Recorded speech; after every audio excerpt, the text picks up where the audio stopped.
OhMyGo everyone, nice to see you here. So I guess at this point you know that I'm a big fan of Pal Balog, but this channel is a fan of another player, and that is Nakamura Sumire, the young Japanese girl you can see on the left here, that traveled to Korea and she's now staying there and playing in their tournaments. So I really like her style, and we will be looking at one of her games because today at random I caught her game on Baduk TV. By the way, I recommend subscribing to this Baduk TV channel. It's nice to watch the games while you work or something. Well, anyway, her opponent is Choi Seung-cheol, according to translation, and I didn't manage to find any information about him. I guess him, perhaps her, because this tournament, which also I didn't manage to find, looks like has a lot of girls in it, so I'm sorry if there is some kind of faux pas. Anyway, Choi is black and our Nakamura is white. So let's check the game. It starts in quite a boring fashion, and black enters San, and you could be asking yourself, why are we watching this game? But this joseki is quite common now, this cut. I guess many of you have seen it somewhere before. And now usually black will play it here, white will play here, and black will jump or play keima. So this is standard. Now white can add a move, or maybe can play tenuki also. So I want to mention one katago variation, which I find quite cool, and I discovered a few years ago. So when white has the ladder like this, black can actually play a ladder break, and if you answer, then maybe black will extend. So what white can do is to play another ladder break, and black will do the same, and white will do the same, and black will do the same, and these are all moves that are recommended or quite okay in katago. And it will lead to this variation. Looks like you dropped some tea leaves on the ground. And yeah, it's like even variation. So I hope to play something like this at a point. Maybe Rob, if you are watching, we can try that. Anyway, when the ladder is working for black, it's quite good to play in this fashion. And white will cut, and then white can either take, and it will lead in some kind of variation like this. And arguably black can be happy that there is more aji now than if you just allow it to be captured in the ladder. Or if there is another interesting variation, if white plays here, black will jump, probably, as he wants to be like fast. But then white can capture and create some kind of miai between, you know, if you protect here, then this is keta, or if you extend, then how to play here as white. So clamp looks natural, but doesn't work, and this also doesn't work. So the technique is to wedge and cut and play here, and this gravestone is about to die, but actually in katago it's like it doesn't matter. You can just sacrifice it. White will have to somehow cut here, and you just play tenuki, and this is an even variation. It's quite astonishing, but black is quite fast, and he will still be able to harass this group, and these stones are not heavy, like they are annoying white a little. Anyway, I just wanted to mention this because I found the variation quite interesting. But the true innovation comes now, because black didn't play the standard keima, but played this ogeima, which is a move I see for the first time in my life. But I think it's quite a good idea, because if white just plays here, black will most likely protect. And he can try to argue that it's better to have it like this than like this. Because black is more stable, and also this extension threatens to capture those three immediately later. So this feels kind of cool. So why not do it immediately? Well, because there is this. You will be pushed down, it will be different variation. So this is the reason behind the move, I think. But naturally, Nakamura goes to counter. Black has to underconnect, white plays this hane, black cuts and connects, white atari and capture this stone in a ladder, which black ataris here. And now comes the beauty of this variation for black, But I mean beauty, like it's move 42 and you have half of your stones on second line and first line. So, but I quite like it because it's practical. And now black can play tenuki because his shape is solid. He doesn't have to spend the extra move. And in theory, there is still some agi with this extension, right? At least if you run away in this way, you will destroy the potential. And you got the center. Of course, if white continues playing here, it's still gote. So it's not so easy for white to exploit this shape. So yeah, it's an interesting variation, and as you could guess, it's even. So white plays this shoulder hit, which I really like, because if black answers passively, but who would do this, yeah? But suddenly you start to get these pal balog vibes. You are again building your moyo and you are happy. But of course, black plays quite the nice move. It's this keima, which tries to disrupt our plan. So there are many things you can do in this position. For instance, I would probably kick here because I am a bit cowardly at times. Push here, take care of my group, and then finally block on top. And it feels a little bit bad playing from two sides of this black divide, and it seems quite clean from black. But this territory is quite efficient, and this move is gote for my group on the right. So I think it's quite possible to play in this way. But there is a tactic that I like even more that Katago showed me. And that is tenuki immediately. And you are like, attack, show me what you got. So yeah, black is gonna show, he will push from top, it makes sense. But you will tell him, okay, show me once again what you got. And he will hane, and white will hane, and black will capture. And he will create the Death Star here from Star Wars, Destroyer of Planets. But next to the Death Star, you don't actually worry too much because black is already so strong. If he's adding moves, it should be to kill. But this white group is quite resilient, like you can jump here, or even this hanging connection can help you stabilize or make ice quite easily.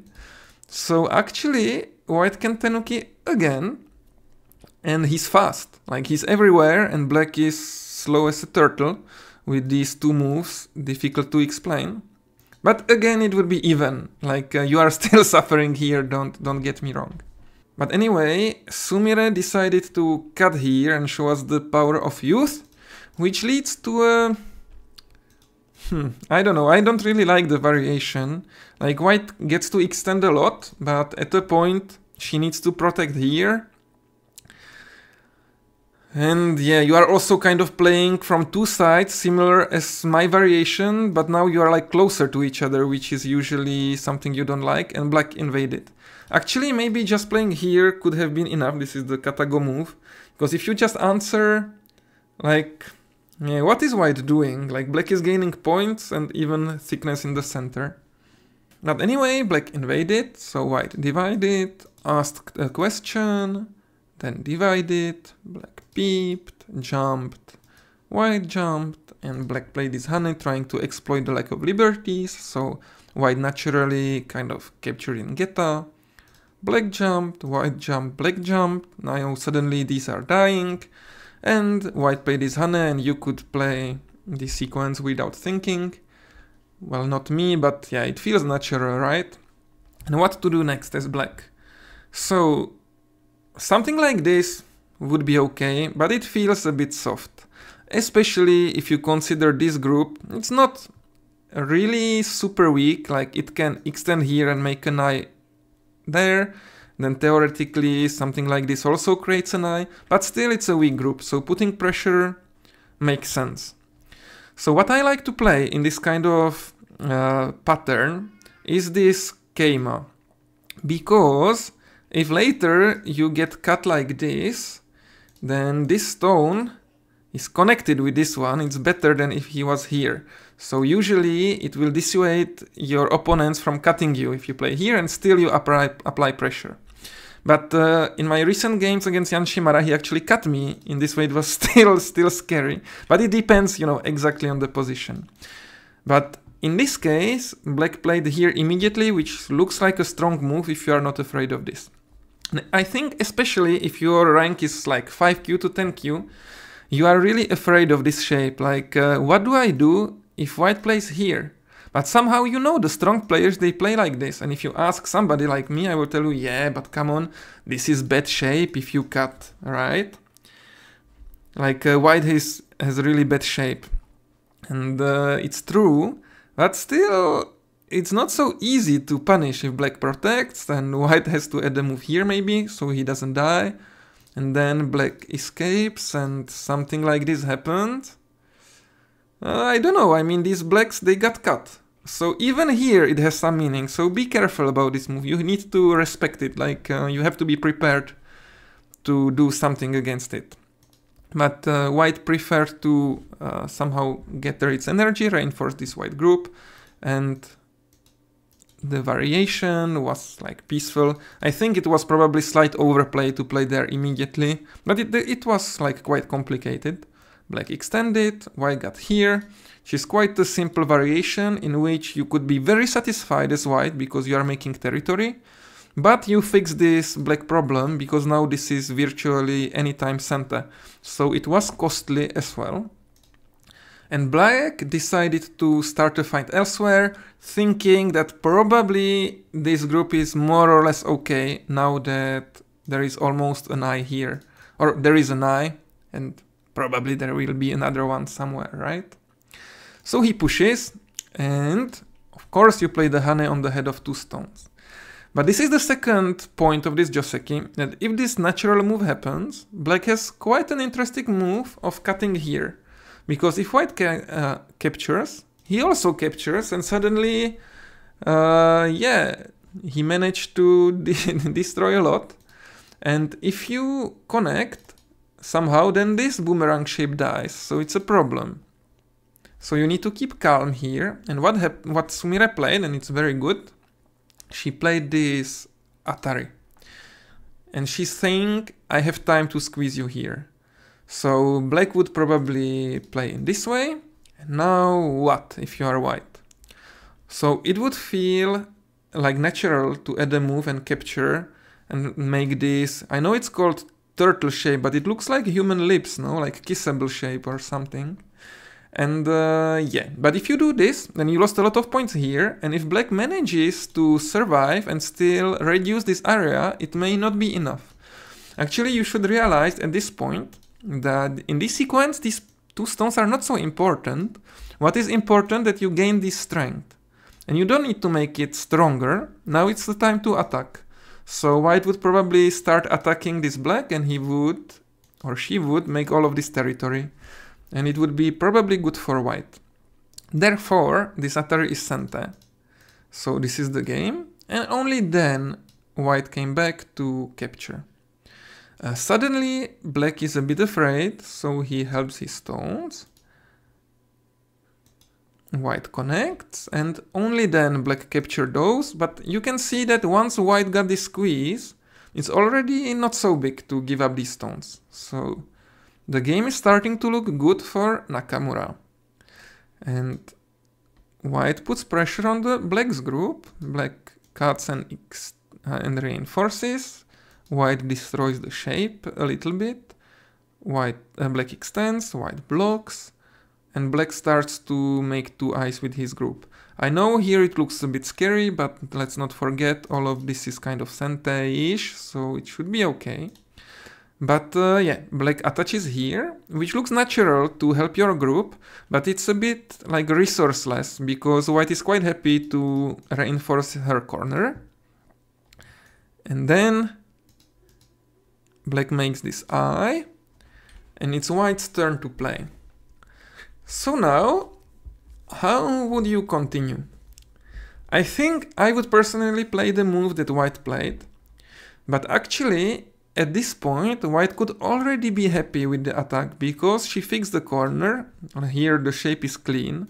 And white could add this move, which is very big. Connecting the stones still can cut here some potential, and still you can attack this group quite fiercely. Now that you are strong here, maybe some kind of wedge can work to destroy this eye.